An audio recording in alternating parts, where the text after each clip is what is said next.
Welcome to What's the Buzz, the podcast that dives into the inspiring journeys of those who have made Canada their new home. Today, we're thrilled to have Rushang Bhardwaj join us. Rushang is a master of the supply chain universe at Georgia Pacific, where he orchestrates the flow of the corrugated business with the finesse of a seasoned conductor.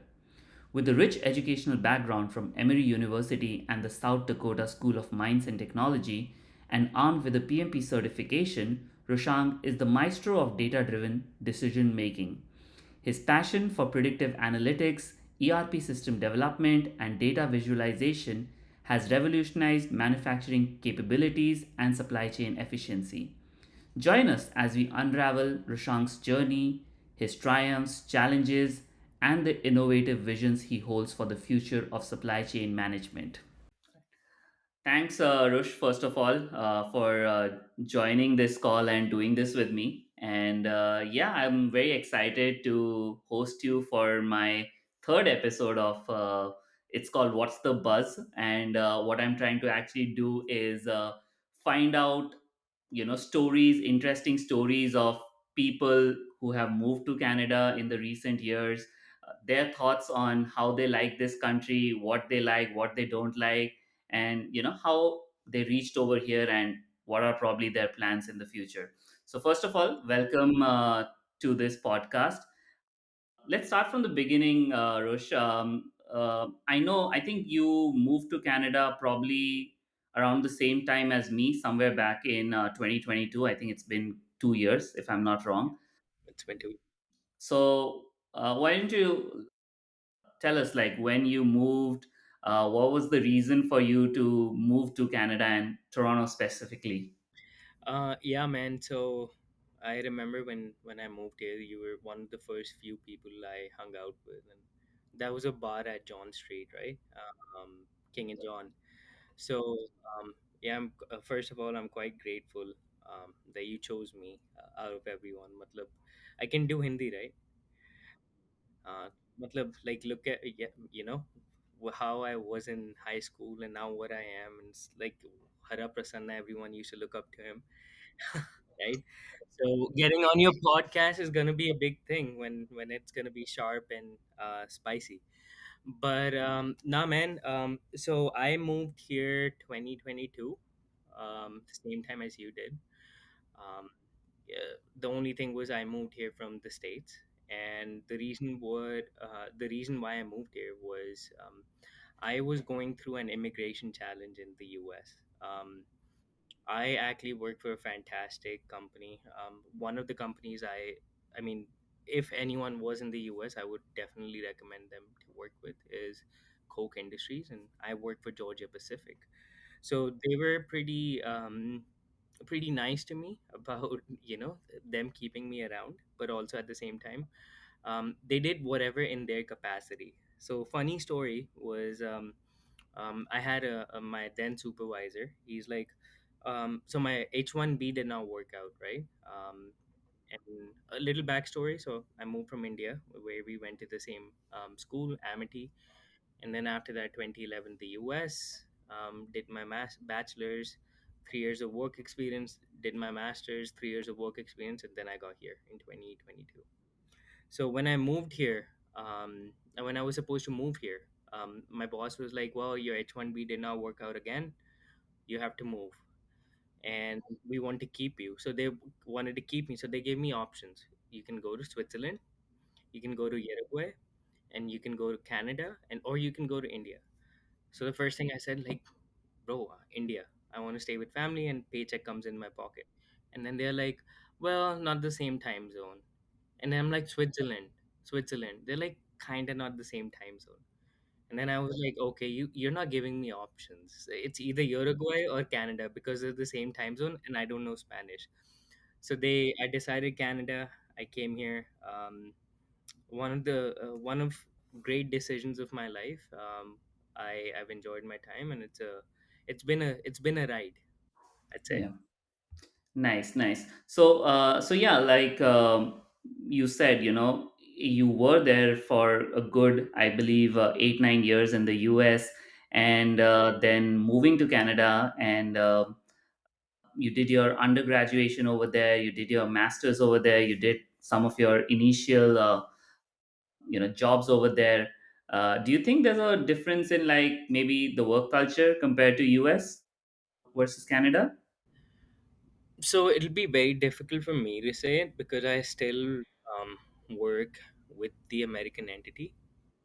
But one thing I definitely know, and through friends, through people I've interacted with, and that too only in Toronto, right? I don't know about Vancouver, or Montreal or other big cities, Ottawa, Calgary. But the work culture is quite chill here. I mean, go to New York, right? And everyone Yeah, is hustling and bustling to get to work at 9:30 a.m. and they're yeah, leaving at like 6:30, and the streets are full. Here the streets are full at 4:30 p.m. I live in downtown, so I see like every day I'm just like looking downstairs and streets are full of people just getting back from work to taking their trains and whatever. So yeah, culturally, work culture wise, it has a little bit of a European vibe, where you're getting done at 5 p.m., 5:30 max. Um, Another thing is, people are more, their hustle and bustle at work also is quite different. They're more relaxed and chill than in the US. US is just, it's a very fast track decision making processes happen very fast and all of that. Here people still take their time and understand the value of decision making, and then they implement the decisions with like, discussion with like 500 more people than the US. So it's quite different, even if you compare it to India. Way different. yeah, yeah, yeah. No, I agree for sure. Yeah. Before we get into like a little bit of detail about your career, maybe Yeah. just taking a step back, you mentioned that you're living in downtown. How was like finding an accommodation for you? I think I think your company helped with the initial Yeah. accommodation. Are you still with the company based accommodation, or did you find something for yourself after that? So when I moved here, my company has their own relocation agency. So that Yeah, agency hired a realtor, and that realtor found me this place. It was a weird story too. Like this place, which I have, I got really lucky with it because I think it's owned by some Russian person, dude.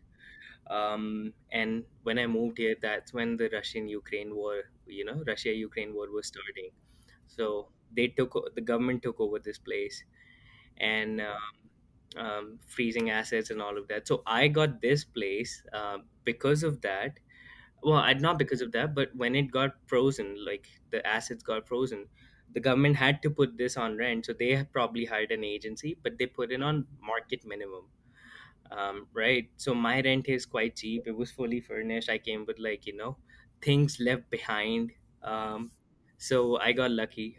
So yeah, my company did help me, and I got really lucky with my accommodation. But finding a place in downtown right now isn't.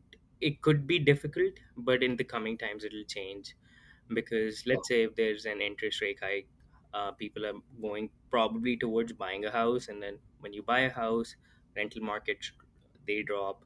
It's like, a tipsy turvy thing. in fact the Bank of Canada just did a decrease in interest rate by point of When? points today. Yes, that happened Hey, just today exactly. So yeah, so भाई paycheque निकालो घर खरीदो. yeah, I mean, that's it's gonna arise some interest in buyers' Yeah, mindsets, and they're also saying that probably they're gonna do another interest rate decrease in the coming months. So in October. the housing market's gonna get hot soon. So that's what at least So you're realtors gonna are help me. saying. So let's see what happens over So you're there. gonna be my realtor, finding me the best deal possible. If you want me to, but yes, definitely I can find you the best possible deal around. But yeah, so that's there. And like you said, downtown right now, in fact not even right now, I think about a couple of months back, in fact in terms of like the rentals as well, they had gone up, but they had started to come down over the last couple of months. And a lot of people that I know also in the circle and people I work with, they have been now, moving back to downtown because the rentals have kind of come down slightly, not a lot, but just slightly. But yeah, man, the good part, I guess, for you was that you got the place at a minimum rent, Dirt which cheap. is very very difficult to find in in a very very competitive market as Toronto. So definitely, I think that's a good start, I would say, to to life in Canada. And I think you're still there, right? I Why would still you leave am. that place, right? I'm So yeah. vacating soon. Oh, okay. So Any reason like for that? it's just a small place, man. One thing which everyone should know about Canada, or at least Toronto, is Yeah, it's like kind of like New York, right? You live in small, I call them matchboxes, but you live in yeah, matchboxes. And I have a studio, so it's not even a one bedroom yet. So yeah, it was supposed to be a transition phase between US and going back to the US. But I don't know where life takes me, but at least I think I am done with living in a small place. I need to have a bigger place. Plus, I also have a puppy now. oh yeah. How's he doing, by the way? How He's old is he now? a year and 4 months, three Oh, months, four, yeah, nice. 4 months. So he's doing good. Rooney, Yeah, he's an energy ball, and he needs more space than I do. So I need to find him a bigger apartment, yeah, so or a place. So I'm gonna start yeah. looking into that pretty Or a soon place with a nice backyard so that he can just run around all day. Who knows? you know when I can so afford it. definitely, yeah, that's Yeah, great, that's great. Just gonna move back a little bit. So yeah, so we talked a little bit about your housing thing, and you mentioned about your career coming from the US and everything. yeah. you know how was like the job search process over there? I know you did your bachelor's and then you like did some years of work and then your master's. Yeah. How did you end up being in the place where you are right now? You're with a great company, so how did that happen for you after your education was over? So, man, one thing which I definitely would say is, first, never stop hustling to get a job. Always have a job. You can always switch. Second, when you're looking for a job from a bachelor's to your master, like in between, from after right after your bachelor's, right? It's not going to be an easy ride. You have to work hard to find a job. So that story is quite different, and I did have to apply, like, 200, 300 times to finally get a job. I started in South Dakota, and then I ended up in Georgia, which I'm it was the best thing that happened, because that decided my path forward. And now I am in I was in Georgia. I was doing chemical engineering, process engineering per se. um, so it was decent experience, but I never wanted to be an engineer myself. There was something which about me which I did it because mummy and papa ne keh diya. So I did it, whatever, right? But then I realized it's not for me. So I tried figuring out different career paths. When I did, I think in 2017, 16, I was trying to make decisions. That time, data science was getting popular. It was becoming a buzzword. So I decided that I'm just gonna go for this. I'm really good at statistics. I'm really good at finding trends, analysis. Went for that, and I moved to Emory University, right? They are, I mean, the top 15 universities in the US. Everyone knows about their med school and all of that. So I went to their business school. Um, Business school wise, also really amazing faculty and all of that. But they have a very good network of connecting you with different Emory alumni. So I did not go the, I don't know, I would say traditional path, the usual path of applying on LinkedIn or applying to going to job fairs. They had opened a platform for all the students. I don't know how many took advantage of that, but I sometimes become a social bird. So I started going out and reaching out to most of my alumni, right? I knew I want to be in manufacturing because that's my experience. So through manufacturing, I got connected with Coke Industries or Georgia Pacific, and I got two offers from them, different teams. So my whole path was, let's get connected to the people who work in Atlanta, who work in the field of manufacturing, maybe data analytics. It wasn't that popular then. And maybe someone who were looking to hire someone with, like, a raw skill set. I decided, I applied, I found some, sorry, I applied, well, I did not apply, I met somebody, an Emory alumni working at Georgia Pacific. He got me introduced to where I am currently, and I've progressed as a senior analyst to manager on the same team in the last 5 years. Nice. Great stuff, man. No, even your career path is very impressive. So, you have done quite a bit over the last couple of years. You have achieved quite a lot. So, kudos on that, first of all. And yeah, like, definitely agree with you on like the power of networking. I think it's very, very important to go out there, and hustle and, Mm-hmm. and that's how you get like where you are. Otherwise you might be in just Not like so much. one job and you'll just be grinding in day and night. But yeah, I definitely feel like networking does help a lot if you really want to make big moves in your career. So that's there. Just talking a little bit about Georgia Pacific, I think it's in the packaging industry space, right? If I'm not wrong. Or Depends. So I work for the packaging side of the business, and so Coke Industries, owned by Charles Koch and our late David Koch.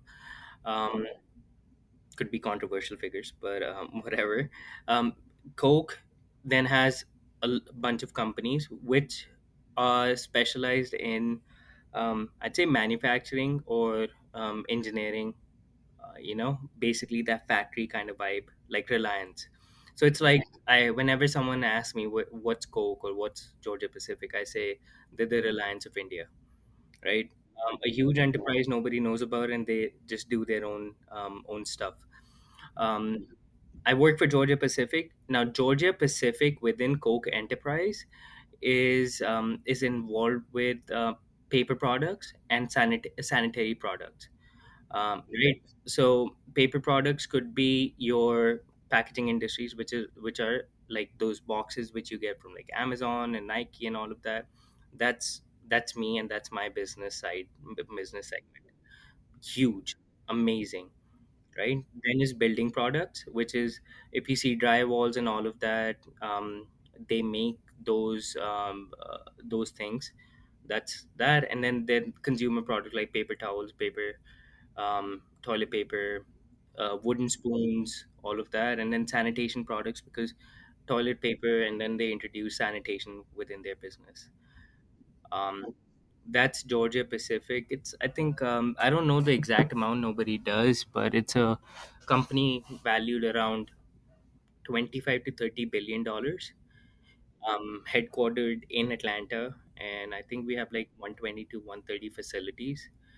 um, and yeah, Georgia Pacific in itself is a wonderful company to work with. One of the bigger entities in Coke Industries. oh, okay. Okay, got it, got it. Now that's interesting because I mentioned the packaging industry because that's how I knew about Georgia Yeah, Pacific, yeah. because I also work with a couple of clients in this industry. And this is something like I'll just try and compare it with India, because we don't have such big I'm not sure, but we don't have such big companies that are in this space, at least back in India, right? I wouldn't say the manufacturing aspect of it. The closest would be Reliance, right? Because so how Coke industry started was, it was in basically oil and gas company based out of like different parts of the U.S., predominantly Texas. And then came Charles Koch, and he had a couple of siblings, but he was quite enterprising, and then he expanded his network throughout, right? So I think that's what Reliance did as well. Oil and gas, and now today they own a lot of different kind of business segments. Um, Coke is very still quite engineering and supply chain and manufacturing based, but Reliance has gone out to become something just a juggernaut in itself. Uh, but I think that's what Coke Industries is. India, yes, we do as a country lack big enterprises like that, but then India's industry is quite could also be is quite different. Like look at Tata or look at the Adani Group, look at Mahindra. So they have a very different way of going about their business. Georgia Pacific in itself is trying to become a revolutionary side of a manufacturing company in data science, or not in data science, but using data science as a tool to become better as a company and in decision making. One thing which it's very hard. So if you're from the tech world or marketing world, you know data science and all of that is quite, you become very familiar because your data sources are very clean, organized. You're getting it from um, basically every click you get, right? But in the manufacturing world, it's not like that. You have machines, you have assets, you have land, you have transportation companies here and there. You have basically how much paper, like for example, I work with paper, how much that paper weighs. Is it actually weighed or is it like a theoretical weight? And so there are many intricate details about how you look at your data. And in the manufacturing world, data isn't that clean or that organized. So that is a challenge number one. But in what I do, I mean, and there are like advanced teams within Georgia Pacific who handle that, and I shouldn't be talking about those. But they take care of that. They're really good at it. What I did was, when I joined Georgia Pacific as a in the role I am in, or in the role I was in, was into they were trying to start a sales and operations planning or an integrated business planning process for the corrugated, the box business. They were doing just okay, but they wanted to have a foresight into what we are forecasting and what we are going to sell. And based on what we're going to sell, right, what we're going to make, like how much supply needs to come in to fulfill that demand. um, and when I came in the company, they had a very rudimentary Excel based system. So supply was in one Excel sheet, demand was on another Excel sheet, controllers used to come and put it on another Excel sheet, revenue and revenue management had another Excel sheet. My job as an analyst was to bring that together and form that one Excel sheet. But also at the same time, my job became was we need to develop a system which goes on the cloud, and it's basically a mini ERP system, which takes all your Excel works, and you have a UI UX team which puts a front end of that Excel work, but also then has a back end where in the back end you're tapping into data sources within the company to understand the demand and predict it. So whatever, for example, let's say company ABC, whatever we've sold to them, we now predict how much they're going to buy from us in the next 18 to 24 months. That's based completely on predictive analytics, right? But also at the same time, so that is a data point which we give to our sales teams, like how much we're going to sell. But also at the same time, what we do is we provide them with an infrastructure where, first, number one, if you don't agree with it, go tell us how much you're going to sell. So that spot. And then with an integrated business planning system, what we've done is we've taken out the supply team having their own Excel work, controllers having their own Excel, revenue management having their own Excel, OTIF, which is on time and full, having their own Excel, this that having their own Excel, and in one integrated place to get all the data, to get all the analysis, and to get all the work done. So that is what I did. And when I started doing it, it was very difficult. Today I enjoy what I do. Um, so um, when I started, it was just I didn't know what to do. It was just me and my boss. Today again, it's me and my boss. but we've developed a whole system around Yeah. No, that's an ERP. wonderful. I think, yeah, that's interesting because I think all of it makes sense also. Like, the sales teams also need different methods to forecast sales, and then what's going to be estimated, what is going to be the actual thing that's going to be coming in, and different methods. If you approach it through different methods, some methods might show you a more accurate data during one quarter, the other one might show you another data during another quarter as well. And then, yeah, and processes are really really important. The more you That's improve processes, the more efficient the entire system becomes. So I always and I say. Sorry, go ahead. Yeah. no, I was just No, elaborating I on was what. always saying, like, this podcast might, a lot of people will be getting to get like getting to hear this podcast. One thing everyone should focus on is how, I don't know who said this. This really famous guy. I'm forgetting, but Yeah, be lazy, right? Take out the number of steps involved in the work. Let automation take place. yeah, Let the computer do that work. And that is exactly what I did. yeah, My whole thing was make it simpler for the process to go happen, rather yeah, than every step there's one team and one team and one team taking data out of yeah, different sources. So my whole thing was be lazy. आज मैं मेहनत कर लूंगा, कल मैं मजे करूंगा, right? exactly. And that, I mean, as a lazy kind of person, that paid off, man. Yeah. No, I don't know if you remember, but during our school days, almost in every debate competition, I would start with one line saying "necessity is the mother of all invention," and that was my go-to line. Like I would just put it for any kind of debate, and I think that still holds true, and everything just reminded me of that, because that is something that I would also say that Big words, bro. Big words. That's why yeah. you were the favorite. So yeah, but cool, man, that was nice.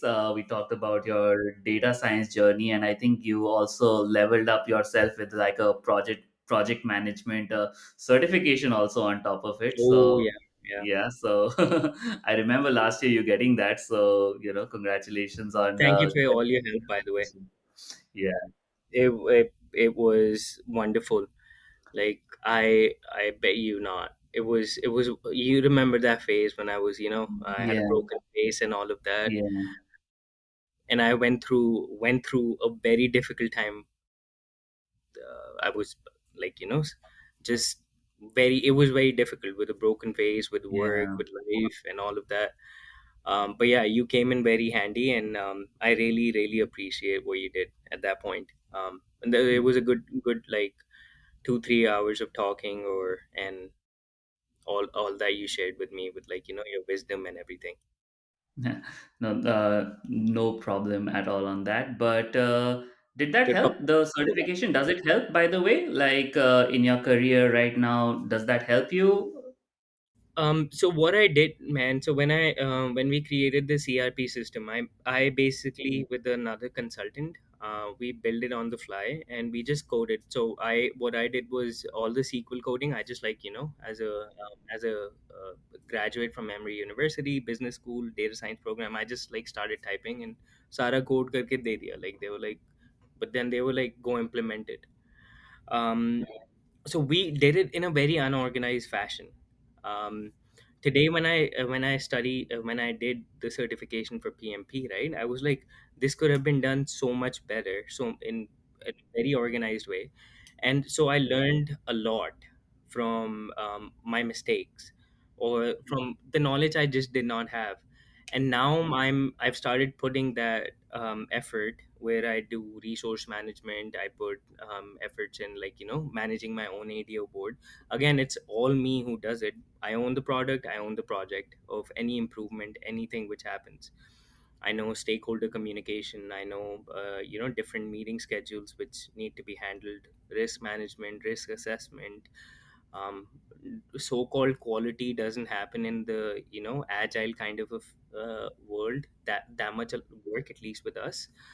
um, but I still am doing a lot of PMP principles, putting them through myself, and I think my career path is like I know where I'm headed, and which is I think becoming a bigger and a better delivery lead to projects like this. Right now it's a small scale. Maybe tomorrow I'm going to be like, running the government and doing their projects. Yeah, let's hope so. But yeah, I mean, I think we do a lot of things practically. We execute things, and then when read about it theoretically, and make sense of it, it all helps you to like grow and also figure out like what else can be done and how could we even do better the next time in a way. But great, I think all the hard stuff out of the way. I wanted to move to a little more uh, you know uh, relaxed sort of thing. So like coming back to just like life in Toronto, like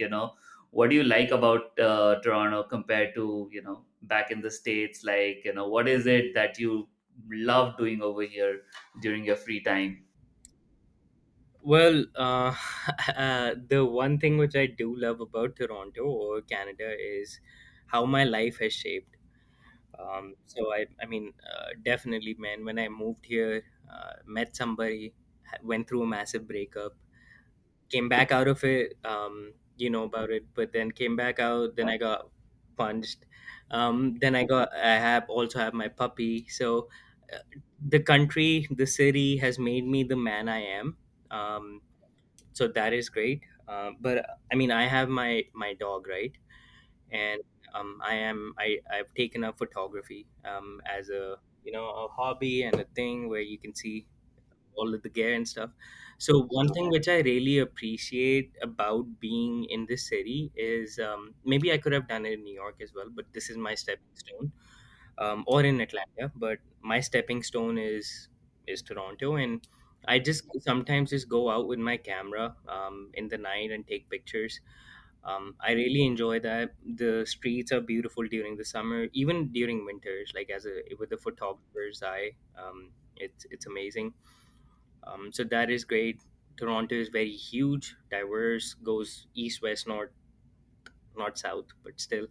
I enjoy that. I spend a lot of time with my puppy. He's also too much, man, sometimes.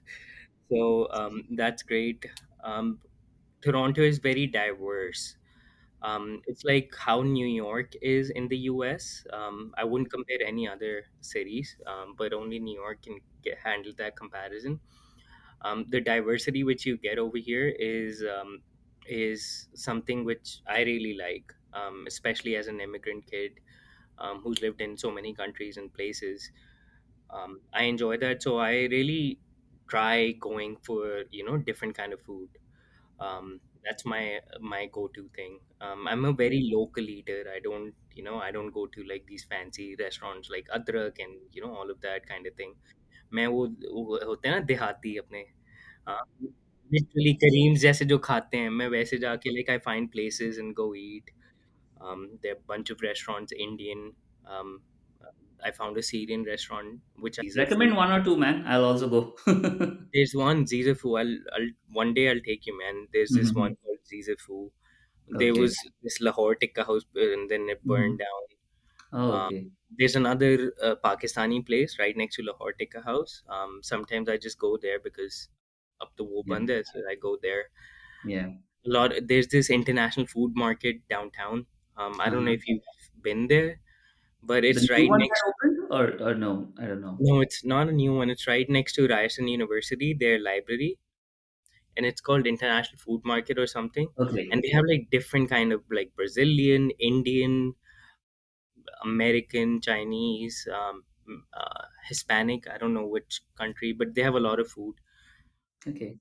I go there. कहीं पे भी on the I go for runs with my dog, तो Yeah. उसको complete करके ice cream खानी होती है, तो Yeah. जहाँ पे भी भाग रहे होते हैं एक आइसक्रीम पार्लर होता है. Yeah. So Toronto in itself, just because of the diversity the city brings, has amazing food. Yeah. And you pick a corner, you can find a different kind of food brand. Go to Mississauga and Brampton, man. I love exactly. going for South Indian food to Mississauga, and then पराठों के लिए क्योंकि मिलते Yeah, हैं नहीं तो फिर Brampton. You go to Brampton, exactly. go to Ajax or Scarborough for South Indian food South as well. Indian, yeah, yeah, yeah. Love No, food, man. I love food. yeah, yeah, no. I share the same, same love for food as you. So I also keep Same doing that. shame for food. Yeah. But I don't. Probably I should be, but I don't have as much love as you have for fitness as well. Because I do keep seeing your stories and everything. You keep Oh, working out and all, and everything. I'm only just eating and not working out. So probably that's the other thing I should also be focusing on. But yeah, that's there. Yeah, that's pretty much everything, by the way, I wanted to cover. Time just felt like it just flew with you. We just talked about so many different things. Usually when we are hanging out, we I don't like to talk too much about work and things like that, but it's sometimes nice to actually know the person and also know about what they exactly do in life. I know we talk about all the fun stuff all the time, but it's nice to every once in a while talk about these things as well. You've had such an amazing career, and I always was fascinated, and I wanted to know about what exactly that you do. I still know about it now a little bit, but I know it was very complicated, the things that you do. So probably another time I'll ask you more about data analytics, and what are kind of like some of the insights that you find in your in your role as well. But yeah, I know you're going to West Indies, right, for the cricket match, yeah, and man. yeah, Repping India. supporting India. Team Hopefully India. we win the cup this time, and yeah, Very be the good excited. luck for India over there. I'm gonna make a huge banner saying pitch में भी कोहली बाहर भी कोहली अंदर भी कोहली हर जगह Kohli Kohli Kohli. Exactly. It does feel like I'm talking to a younger Kohli. So yeah, definitely I can see a lot of resemblance. So I hope great, Anushka's cousins are watching this. I hope Anushka's cousins are watching this.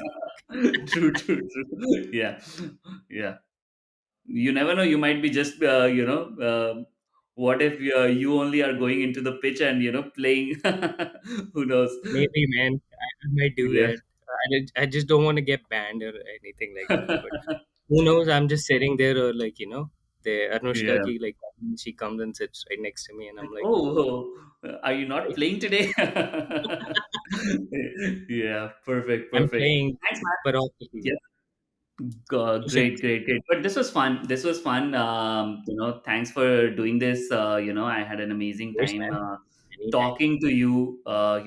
On camera in a way. So and virtually also. We don't talk that often virtually. Obviously, we because we can meet. But this is also a good way. So I'll just end this podcast over here. And that brings us to the end of today's episode. A heartfelt thanks to Rushang for sharing his incredible journey and insights with us. Rushang's dedication to refining the art of supply chain through data strategies is truly inspiring. We wish him all the best in his endeavors to reshape the industry. Thank you, Rushang, for being a part of What's the Buzz, and thank you, listeners, for tuning in.